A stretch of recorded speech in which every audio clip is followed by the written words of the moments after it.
Bonjour, nous sommes près du Chalet Rose à Evere, une des très sympathiques communes de Bruxelles.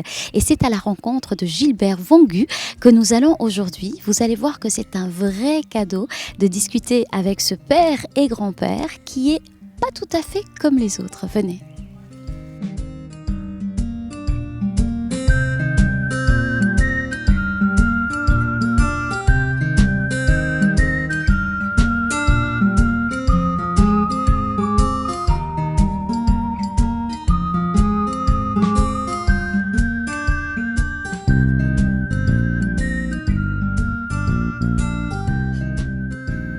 Bonjour Gilbert.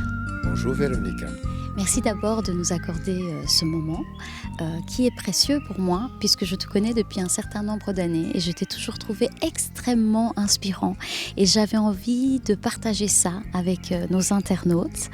Et alors moi la première question que j'ai envie de te poser, sachant que tu es papa de cet enfant, marié depuis 45 ans, vous venez de fêter vos 45 ans de mariage, tu es grand-père d'une vingtaine de petits-enfants. Comment tu vas ?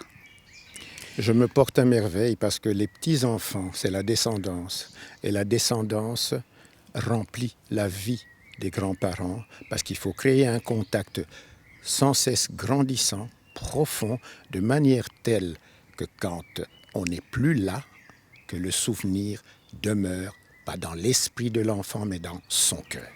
Et donc je t'ai demandé de venir dans un lieu où tu te sentais bien, un lieu où tu te réfugiais quand tu n'allais pas bien justement, et tu m'as dit que la plupart du temps ça allait très bien. Quel est ton secret ?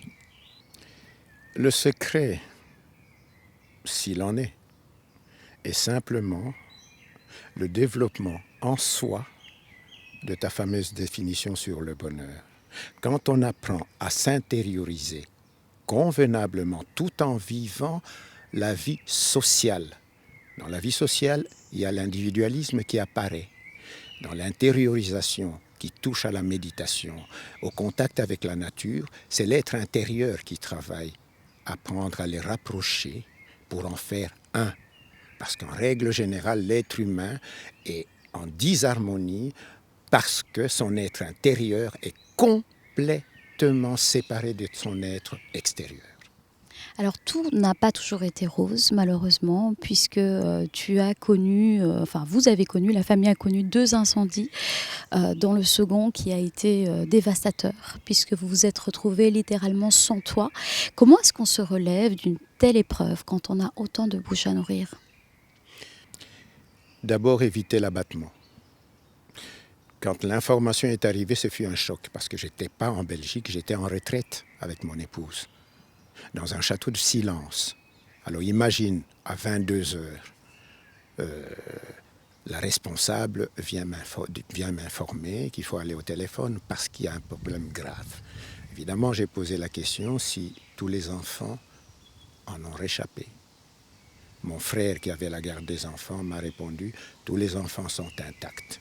Alors je me suis dit, et j'ai dit ça tout haut, c'est rien, tout ce qui est matériel peut être reconstruit.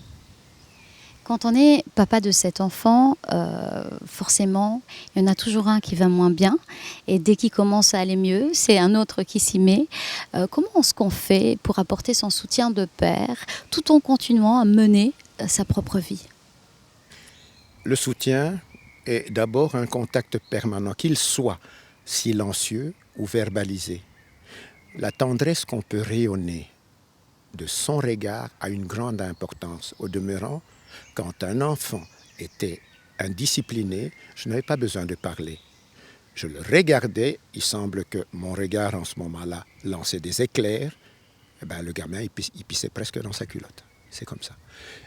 C'est l'entourer et pourtant les entourer. Et pourtant, je n'étais pas souvent à la maison, puisqu'avec les incendies, j'ai dû m'y mettre pour faire 350 heures de travail par mois. J'avais 2 employeurs. J'y travaillais jour et nuit. 9 heures de travail, 3 heures de repos, 19 heures de travail, 3 heures de repos et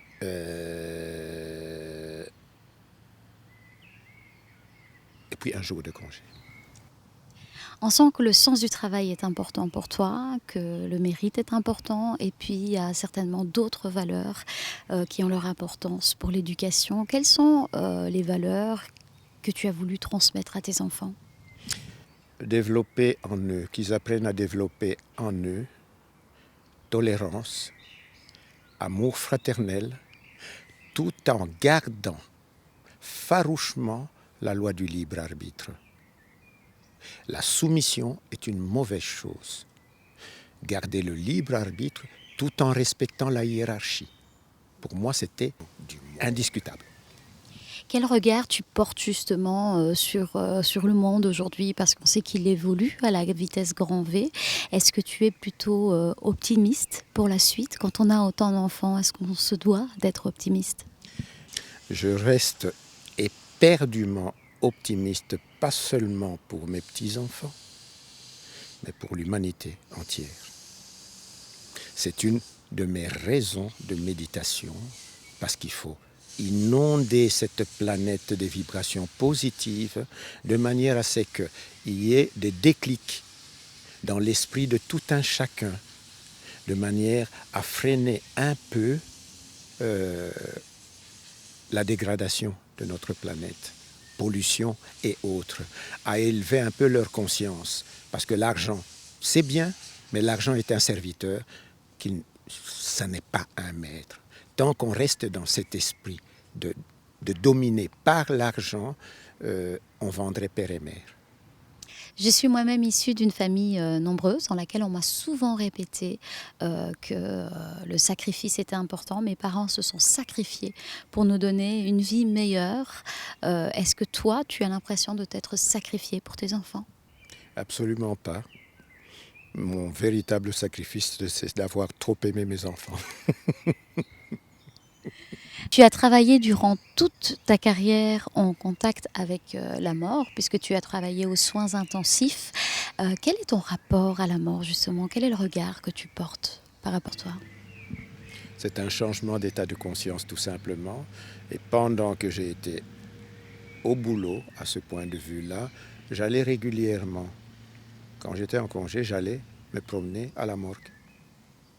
Et je n'ai jamais vu, même parmi les patients qui étaient dans mon service, qui étaient aisés, qui pouvaient parler de richesse matérielle, j'en ai jamais vu un seul prendre son coffre-fort, sa voiture et sa maison pour partir.